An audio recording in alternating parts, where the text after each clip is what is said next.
एक चोर था गोवर्धन डाकू, बहुत नामी डाकू था। बिल्कुल सरल उदाहरण में तुम्हें बताया है। तो एक दिन राज कर्मचारियों ने उसका पीछा किया, और वो भागा, घोड़ा भी छोड़ दिया, पैदल भागा। तो एक जगह देखा, बहुत सत्संग हो रहा था, कथा हो रही थी। पंडित परशुराम जी महाराज कथा कर रहे थे, करमैती बाई के पिता। ये प्रमाणित कथा हम आपको बता रहे हैं। तो उस सभा में घुस गया। तो राज कर्मचारी आए, सोचा सभा में चोर कैसे हो सकता है, यहां तो चोर घुसने का साउंड। तो अब उसको पाया ही नहीं।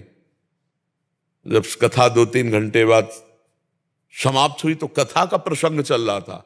वृंदावन में श्री बांके बिहारी लाल को आज यशोदा मैया ने सोने की करधनी, सोना, वो तो चोर आदमी, करधनी सोने की। भगवान श्री कृष्ण चंद्र जी को बांके बिहारी को कह के पुकार, 8 वर्ष की अवस्था है, मैया ने सोने की लकुट दी, सोने का। अरे इतना माल एक साधारण, और गाय चराने अपने सखाओं के साथ जा रहे हैं। कथा समाप्त हुई, नजदीक पहुंचा, चाकू निकाली, पंडित परशुराम जी के गले में लगाई, पता लिखो।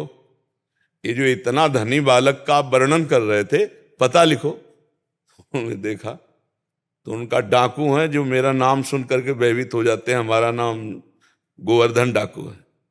कहा भैया इतनी तुम्हें जल्दीबाजी क्या है? बोले पता लिखो। केवल कहा? बोले मथुरा क्षेत्र वृंदावन, बाप का नाम नंद बाबा,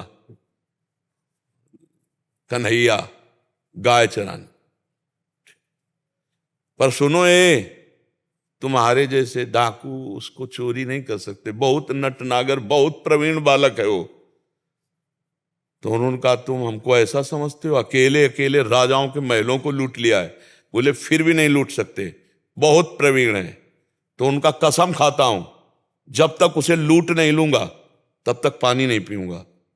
परशुराम जी ने सोचा भगवान की अपार कृपा इसके ऊपर, पता नहीं क्या लीला होने वाली इसके ऊपर। उन्होंने कहा सुनो, हमारी तरफ से माखन मिश्री ले लो, जब तुम्हारा बस ना चले तब माखन मिश्री उसे खवा देना।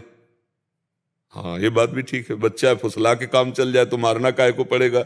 माखन मिश्री फेंट में बांधी और कहा कसम खाता हूं जब तक उसे लूट नहीं लूंगा तब तक मैं पानी नहीं पीऊंगा।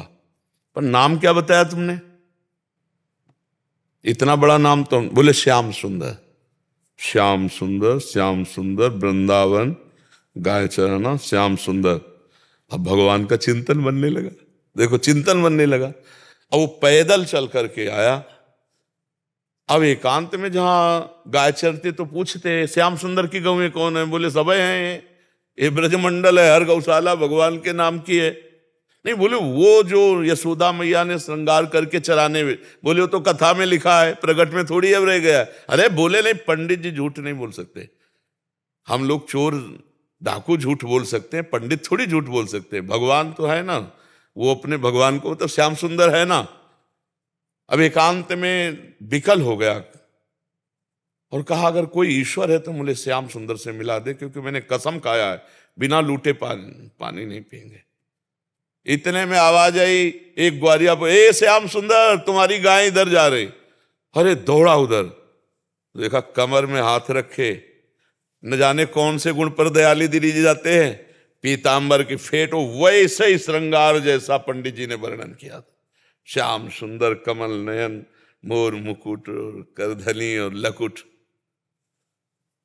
उसने हर चाकू निकाली, हर सखा को, और वो सब सखा दिव्य, वो गायें दिव्य भगवान ने प्रकट की थी।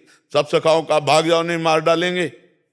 भगवान ने इशारा किया कि जाओ इसको हमें एकांत में निहाल करना है। बोले हाँ बोल रहे। बोले तू डरता ले क्या? बोले अब काल से भी नहीं डरते, तेरे से क्या डरना है।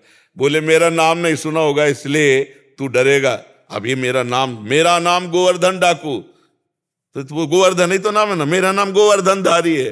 भगवान उससे जब वार्ता कर रहे हैं तो उसका जीवत्व तो नष्ट हो रहा है, अज्ञान नष्ट हो रहा है। उन्होंने देखा बड़ा प्रवीण पंडित जी कह रहे थे माखन मिश्री खवा के काम कर ले। बोले सुनो, भगवान ने कहा अच्छा ऐसा प्यार करते हो? बोले प्यार के लिए नहीं है, ये सोना चांदी जो पहले ये उतारने के लिए। वो कहा ये तो वैसे ही उतार देंगे, लाओ तुम्हारा। माखन मिश्री खाई और कहा थोड़ा तुम खाओ, और जे भी भगवान ने चखाया उसे भगवत अज्ञान हो गया। अब भगवान को साष्टांग दंड, प्रभु प्रभु। एक बात सुनी कि कन्हैया गाँव में चला रहा है, चल पड़ा, कसम खा ली तो भगवान मिल गए। यहाँ जीवन व्यतीत हुआ जाता है, हलवा पूड़ी खा करके दिनचर्या का बैलेंस बनाते रहते हैं, तो भगवान कहाँ मिले? जब भूख प्यास सहकर केवल भगवान के दर्शन के लिए, तो भगवान उसी समय प्राप्त हो जाते हैं। हम लोग सुनते बहुत हैं, समझदार बहुत हैं, नहीं करना चाहिए ये भी जानते हैं, लेकिन भजन ना होने के कारण हम उसको उतार नहीं पाते हैं। भजन शुरू करो, अभी बात बन जाए। नाम जप करो और निश्चय करो कि मुझे इस मार्ग में चलना है, तो पापाचरण नहीं करना है, गंदी बात नहीं करनी, किसी को दुख नहीं देना, किसी का अहित नहीं करना, तो मंगल शुरू हो जाए। अभी दिव्यता आने लगे अंदर, अंदर की दिव्यता, ये बाहर शरीर का राग छूट जाता है। समझ पा रहे आप?